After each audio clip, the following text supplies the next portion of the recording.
नमस्कार, यूट्यूब ज्ञान साझा चैनल में आपका बहुत बहुत स्वागत है। बंधुओं, आज आपके समक्ष न्यूज़ यह रखने वाला हूँ कि जो भी आप अभ्यर्थी जो शिक्षक बनने वाले हैं या शिक्षक की तैयारी कर रहे हैं या तो आप शिक्षक हैं पश्चिम बंगाल में, तो आपके लिए यह इन्फॉर्मेशन बहुत ही खास है। और इन्फॉर्मेशन यह है बंधुओं कि जो कल सोमवार को यानी कि 7 अगस्त को राज्य कैबिनेट की बैठक हुई, जिसमें मुख्यमंत्री जी ने फैसला लिए हैं कि अब बंगला भाषा को अनिवार्य कर दिया जाए स्कूलों में पढ़ाने के लिए। साथ ही साथ आपको इसमें और समझने को दूसरा यह मिलेगा कि जो राष्ट्रीय शिक्षा नीति 2020 है, उसमें जो 5 साल फिर 3 साल फिर 3 साल और अंत में 4 साल, यानी कि आपका कुल मिलाकर 15 साल की जो राष्ट्रीय शिक्षा नीति 2020 की केंद्र सरकार द्वारा जारी की गई है, उसके बदले राज्य सरकार द्वारा अपना राज्य शिक्षा नीति जारी की है, जो कि 4 साल फिर 4 साल फिर 2 साल और 2 साल। पहले मैं एक बात आप लोगों को क्लियर कर देता हूँ। जो राष्ट्रीय शिक्षा नीति 2020 की है, पहला इसमें आपको प्री प्राइमरी और प्राइमरी 1-2 ये मिलाकर 5 साल होगा। फिर 3 साल जो है आपका 3, 4, 5 पड़ेगा। फिर 3 साल जो है आपको 6, 7, 8 पड़ेगा। फिर अंतिम 4 ईयर्स 4 साल जो है आपका 9 से लेकर 12 तक। ये राष्ट्रीय शिक्षा नीति का प्रारूप है 2020 का। अब यहाँ पर जो दूसरा बनाया गया है, मतलब कि राज्य शिक्षा नीति जो है वेस्ट बंगाल का, वो 4 साल आपका 1 से 4 तक, फिर 4 साल आपका कक्षा 5वीं से लेके आपका 8वीं तक, फिर 2 साल आपका 9वीं 10वीं और उसके बाद 11 12। ये आपका राज्य शिक्षा नीति का रूप है। अब यहाँ पर इसके साथ साथ टीचर की प्रमोशन, इसके बाद काम करने के तरीके, इस पर भी जिक्र किया गया है। मैं आप लोगों को ये न्यूज़ इसलिए देना चाहता हूँ क्योंकि आप तैयारी कर रहे हैं, या तो आप शिक्षक हैं या तो आप जानकारी के अनुसार अपने बच्चों को पढ़ा रहे हैं, तो ये जानना ज़रूरी है कि बंगाल में इस तरह की शिक्षा नीति बनने वाली है। अब मैं आप लोगों को विस्तार से पहले समझाता हूँ कि बंगाल में जो शिक्षा स्तर में बांग्ला भाषा का अनिवार्यता को रखा गया है। इसमें बांग्ला भाषा जो है आपका यहाँ पर, जैसे ये सनमार्क का न्यूज कटिंग है आज ही का, इसमें बंगाल में कक्षा 1 से 12 तक एक विषय बांग्ला होगा, मसौदा पेश। और इसी तरह यहाँ भी आपको फिर मैं बता देता हूँ, ये प्रभात खबर का न्यूज़ है। इसमें लिखा हुआ है कि निजी अंग्रेजी माध्यम स्कूलों में भी अब बांग्ला भाषा अनिवार्य। आप चाहे तो इसे पॉज करके भी पढ़ सकते हैं। मैं इसका जो सार है बतला देता हूँ कि बांग्ला जो भाषा है, कक्षा वेस्ट बंगाल का बात करता हूँ, जो भी सरकारी स्कूल है उसमें आपका मातृभाषा में शिक्षा दी जाएगी प्राइमरी तक, और उसमें बांग्ला भाषा जो मीडियम है बांग्ला में रहेगी, और हिंदी मीडियम के जो स्कूल है उसमें हिंदी में और इंग्लिश रहेगी। अब यहाँ पर जो 6 से लेकर 8 तक का जो है वेस्ट बंगाल स्कूल में, वो सभी स्कूलों में आपका थर्ड लैंग्वेज के रूप में बांग्ला को पढ़ाया जाएगा ही। अब मान लीजिए किसी का हिंदी है, इंग्लिश है, तो तीसरा आपका बांग्ला रहेगा, या किसी का बांग्ला है तो इंग्लिश है, तो थर्ड रूप में आप संस्कृत ले सकते हैं, या तो आप अन्य भाषा जैसे कि आपका क्षेत्रीय भाषा जो ले सकते हैं। तो इस तरह से, लेकिन बांग्ला एक रहेगा। 6 से 8 क्लास में 3 रहेगा भाषा में, और वो आपका 9 और 11 9, 10, 11, 12 में भी अभी तो इसका क्लियर नहीं है लेकिन रह सकता है, ठीक है। लेकिन 6 से 8 में 3 साल के लिए आपका 6, 7, 8 नहीं, 5वीं से, माफ़ करिए, 5वीं से आपका 8वीं तक आपका 3 स्तरीय भाषा होगी, जिसमें आपका हिंदी इंग्लिश और साथ में बांग्ला, या तो इंग्लिश बांग्ला और उसमें साथ में अपना क्षेत्रीय भाषा हिंदी के रूप में ले सकते हैं। अभी इसके ऊपर विस्तार से आपका education department government of West Bengal वो नोटिफिकेशन निकालेगी। अब ये रहा बांग्ला के बारे में। अब यहाँ पर जो बतलाने वाला हूँ नेक्स्ट, जो 9 से लेकर 12 में, तो 9 से 12 में जो है 9 भी होगा और 10 भी होगा, जैसे माध्यमिक का परीक्षा होता है वो होगा, किंतु वो सेमिस्टर वाइज हो जाएगा। और फिर उसके बाद 11, 12 में भी, 11 में कुछ सेमिस्टर होगा, 12 में भी होगा, ठीक है। अभी 9 से 10 के बीच में जैसे कि बात है कि 10 की बोर्ड का परीक्षा होगा, जैसे कि अन्य राज्यों में राष्ट्रीय शिक्षा नीति के तहत क्या है कि बोर्ड की परीक्षा को उठा दिया जा रहा है, उसकी जगह पर एक ही बार 12 मतलब क्लास में आपका रिजल्ट मिल रहा है। अब यहाँ पर क्या है कि 10 का बोर्ड होगा और 12 का भी होगा। अब 9-10 का सेमेस्टर वाइज होगा, तो ये भी क्लियर नहीं हो पाया है जहाँ तक मैं समझ रहा हूँ। लेकिन 11-12 के बारे में ये न्यूज़पेपर में दिया हुआ है, जो प्रभात खबर का आपका ये आपका शर्मा पेपर का है, जिसमें आपका 11वीं और 12वीं में होगा सेमेस्टर और बदलेगा उच्च माध्यमिक का रूप। ठीक है, मतलब कि अब एक MCQ और वर्णनात्मक प्रश्नों का होगा कॉम्बिनेशन। यहाँ पर जो है कि MCQ और वर्णनात्मक में डिस्क्रिप्टिव टाइप का होगा पेपर, जिसमें आपको 11 से ही एग्ज़ाम शुरू हो जाएगा और 12 तक आपको ख़त्म हो जाएगा। सेमेस्टर वाइज बांट दिया जाएगा, 6 महीना करके 4 बार हो जाने से ये आपका 12 का हो जाएगा, HS का कोर्स हो जाएगा। हो सकता है 9-10 में भी इसी तरह का हो, जिसको मैं अभी पूरा क्लियर नहीं है, लेकिन होने का संभावना बनता है। अब नेक्स्ट है कि इसमें शिक्षकों के लिए आपका यह है कि सिलेबस वगैरह जो है उसमें हो सकता है सुधार होगा, मतलब कि कमेगा। और उसके बाद जो है कि आपका पहले की तुलना में अब शिक्षकों को कुछ अलग अलग दिशा निर्देश दिया गया है। जैसे कि अगर आप कोई शिक्षक ज्वाइन करते हैं तो उनको 5 साल के लिए ग्रामीण क्षेत्रों में ही ड्यूटी करना पड़ेगा।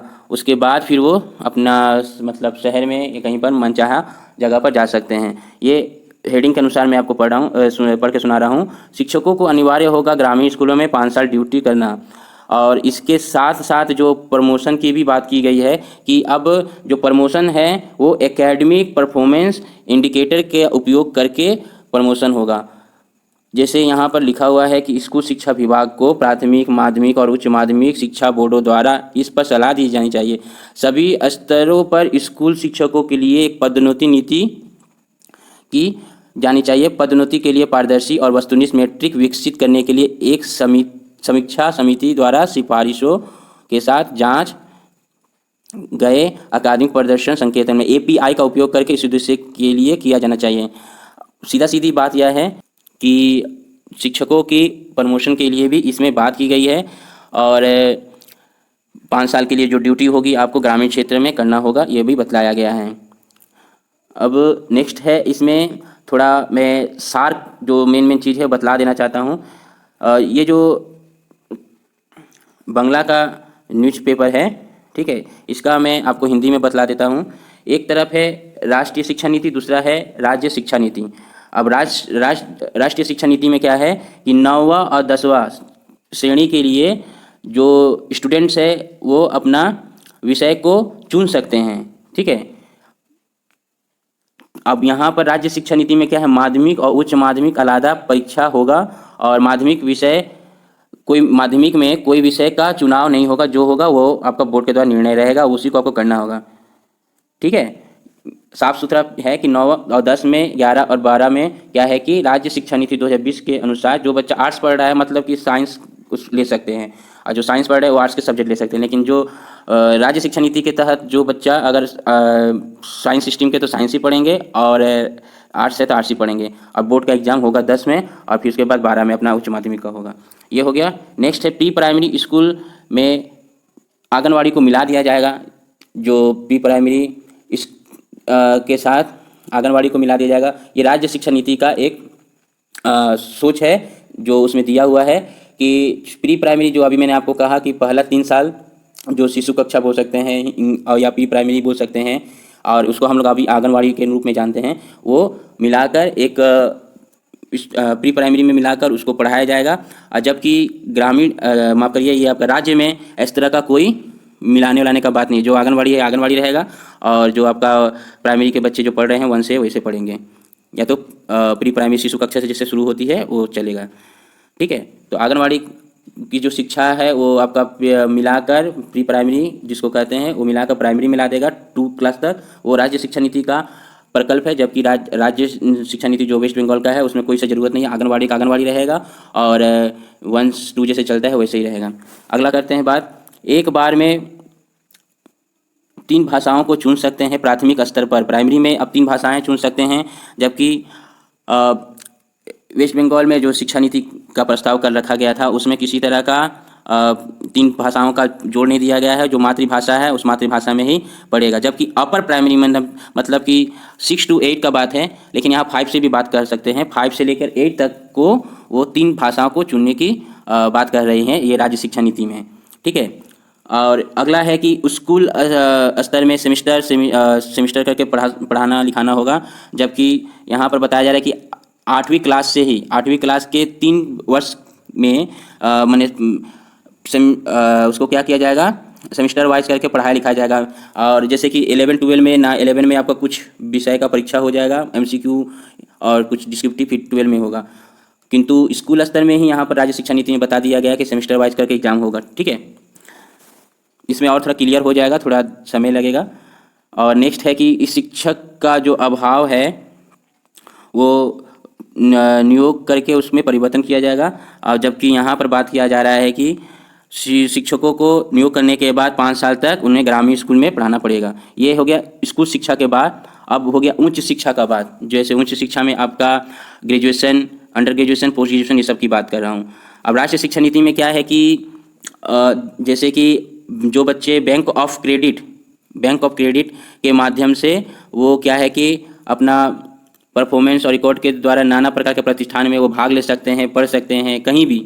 ठीक है। लेकिन क्या है कि राज्य शिक्षा नीति जो है कि उसमें केवल जिस कॉलेज से पास करेगा उसी कॉलेज में ही वो अपना एकेडमिक रिकॉर्ड को बरकरार रखेगा और आगे पढ़ेगा। अब यहाँ पर मैं बात कर रहा हूँ जैसे कि राज्य शिक्षा नीति में कि जो लड़का BA कर लिया है उसने सेकेंड ईयर किया, थर्ड ईयर नहीं किया है, तो वो दूसरे जगह पर भी उसी सिलेबस को कंप्लीट कर सकते हैं। जबकि ये बोला जा रहा है कि जिस यूनिवर्सिटी से वो जो कर रहा है उसी यूनिवर्सिटी से उसको पूरा करना पड़ेगा। ठीक है, उस जो क्रेडिट बाकी हो वो क्रेडिट को पूरा करना पड़ेगा। अब इसके बाद जो है 3 अथवा 4 साल की डिग्री कोर्स में मल्टीपल एंट्री और एग्जिट सिस्टम होगा। जहाँ तक मैंने एंट्री मतलब कि जिस समय वो एडमिशन लिया वो एंट्री, उसके बाद छोड़ दिया, तो फिर उसके बाद फिर जब पकड़ेगा तो वो वहीं से पकड़ेगा और शुरू कर लेगा अपना कोर्स। मैंने उसका समय बर्बाद नहीं होगा। जबकि यहाँ पर 4 साल का कोर्स बनाया दिया गया है। यहाँ पर भी 3-4 साल का कोर्स बनाया गया है, लेकिन यहाँ पर भी 4 साल का कोर्स बनाया गया है। लेकिन एंट्री कर लेगा, लेकिन एग्जिट नहीं होने का कोई बात नहीं आ रहा है। आपको कंप्लीट करके निकलना पड़ेगा। अब जैसे यहाँ पर मान लीजिए कि पहला सेमेस्टर या पहला ईयर कर लिया तो एक सर्टिफिकेट या डिप्लोमा कुछ दे दिया, फिर नेक्स्ट में पूरा कंप्लीट करने पर डिग्री दे देता है।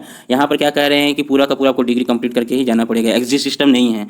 ठीक है। और अंत में है जो ऑनलाइन डिजिटल विश्वविद्यालय का प्रतिष्ठा होगा, मतलब स्थापना जैसा कुछ बात बोला जा रहा है। यहाँ पर ऑनलाइन कोर्सेज का बात हो जा रहा है जो कि नेताजी ओपन यूनिवर्सिटी के द्वारा करवाया जाएगा।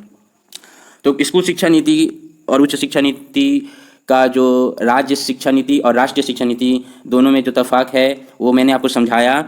साथ साथ अभी जो कोर्स है वो कोर्स का प्रारूप किस तरह है स्कूल शिक्षा नीति का। यहाँ पर राज्य में 4+4+2+2 है, जबकि राष्ट्रीय शिक्षा नीति में 5+3+3+4 है।